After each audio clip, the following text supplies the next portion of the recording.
kita bersatu.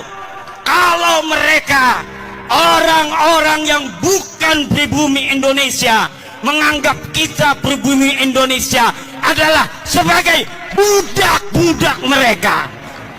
Kok ya masih ada orang yang teriak-teriak pribumi diperbudak? Apa sih pribumi itu? Terus apa ada? Silahkan angkat tangan siapa yang merasa jadi pribumi yang menjadi budak di sini. Ayo, memang ada. Lalu kemudian ada itu juga propaganda ulama Nusantara melawan. Emang ada ulama Nusantara melawan ulama non Nusantara? Siapa ulama non Nusantara itu? Oke, mari kita bedah sejarah istilah Nusantara dan istilah pribumi. Saya tidak usah jauh-jauh ke zaman Singosari biar agak singkat. Saya awali di zaman Mojopahit aja. Dulu zaman Gajah Mada diangkat menjadi Perdana Menteri itu, menjadi Mahapatih di Mojopahit itu. Waktu itu wilayah Mojopahit itu kan masih di Jawa.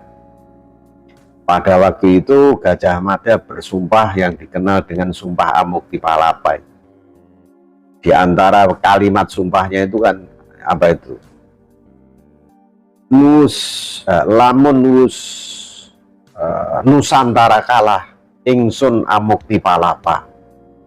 Jadi artinya apabila nanti Nusantara sudah kalah, maka saya akan berhenti puasa. Jadi Nusantara pada waktu itu adalah wilayah yang berada di luar kekuasaan Majapahit, di mana pada waktu itu wilayah kekuasaan Majapahit itu baru ada di Jawa. Nah, pada awalnya Nusantara itu maknanya adalah wilayah di luar Jawa, itu ya. Nah, namun kemudian terjadi pergeseran makna. Pada zaman pergerakan kemerdekaan Indonesia, ya Nusantara itu dianggap sebagai seluruh wilayah Indonesia. Nah, sejarahnya kan begitu. Sampai nanti setelah Indonesia merdeka, ya. Nah, nanti bagi yang pernah kuliah di perguruan tinggi, ada mata kuliah kewirausahaan. Di situ ada pendidikan wawasan Nusantara. Salah satu aspek pendidikan wawasan Nusantara itu apa? Yakni aspek politik, di mana seluruh warga negara Indonesia tidak memandang dia mau etnis apapun, ya. Mau etnis Jawa, Sunda, Dayak, atau mana saja, termasuk etnis keturunan Cina, keturunan India, keturunan Arab, mau keturunan Eropa, mau keturunan Kutub Utara, ya, sepanjang mereka itu warga negara Indonesia, maka mereka disebut orang Nusantara, mempunyai kedudukan hak hukum yang sama, gitu loh. Jadi kalau sekarang ada yang mau membenturkan ulama Nusantara melawan, lah apa ada ulama non Nusantara yang mau dilawan? Kalau yang mau dilawan sesama ulama Indonesia, kan berarti yang bikin slogan begitu mau mengadu domba, kan begitu. Oke, sekarang istilah pribumi. Nah, istilah pribumi itu terjemahan di zaman Belanda. Jadi pada zaman Belanda, salah satunya peraturan di zaman Belanda yang menggolongkan penduduk itu ada yang namanya Indische Stadsregeling itu. Zaman Belanda itu penduduk Hindia Belanda alias Indonesia pada masa penjajahan itu dibagi menjadi 3 golongan oleh pemerintah penjajah Belanda, yaitu golongan Eropa, ya. Golongan Eropa itu orang-orang barat itu, tapi nanti Jepang juga dimasukkan di golongan Eropa ini, ya. Meskipun Jepang itu Asia kan itu. Nah, kemudian ada golongan timur asing.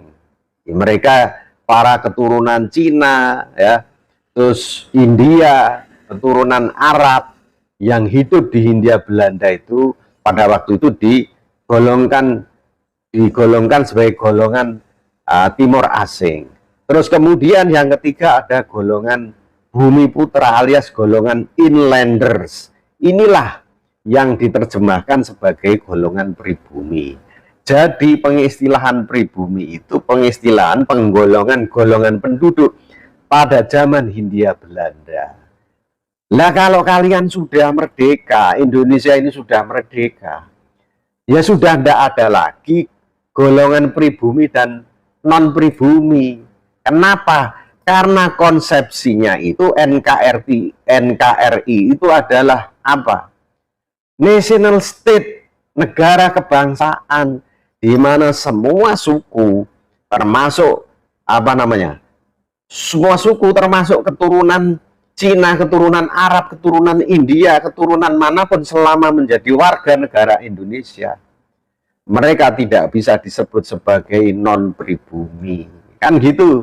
Mereka tidak bisa disebut sebagai non Nusantara. Nah, kan gitu. Loh, zaman segini, zaman Indonesia merdeka kok masih menggunakan istilah pribumi dilawankan dengan non pribumi. Kan ini juga pecah belah. Makanya di dalam rezim reformasi dulu, Presiden Habibie tahun 98 kan pernah mengeluarkan itu instruksi presiden. Larangan terhadap penggunaan istilah pribumi dan non pribumi dalam peraturan perundang-undangan dan setiap kebijakan pemerintahan dari pusat sampai daerah, kan gitu. Jadi sudah dilarang itu penggunaan istilah pribumi non pribumi itu, karena itu istilah pecah belah ya. Nah, kalau kalian belajar tentang ilmu sejarah itu, termasuk sejarah antropologi, ya sebenarnya di dalam Nusantara ya, di kepulauan Nusantara ini pun tidak ada yang disebut pribumi. Semuanya itu para pendatang, keturunan para pendatang. Jadi tidak ada pribumi, gitu loh.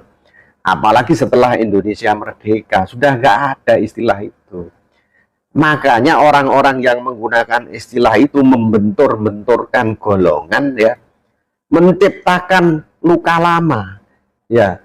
Pada zaman penjajahan itu sudah digolong-golongkan begitu, ya maklum itu zaman penjajahan.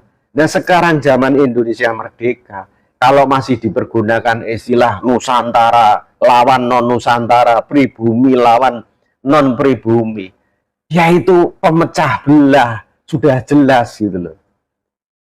Nah repot itu negara ini kalau diisi orang-orang yang masih cara berpikirnya apa itu?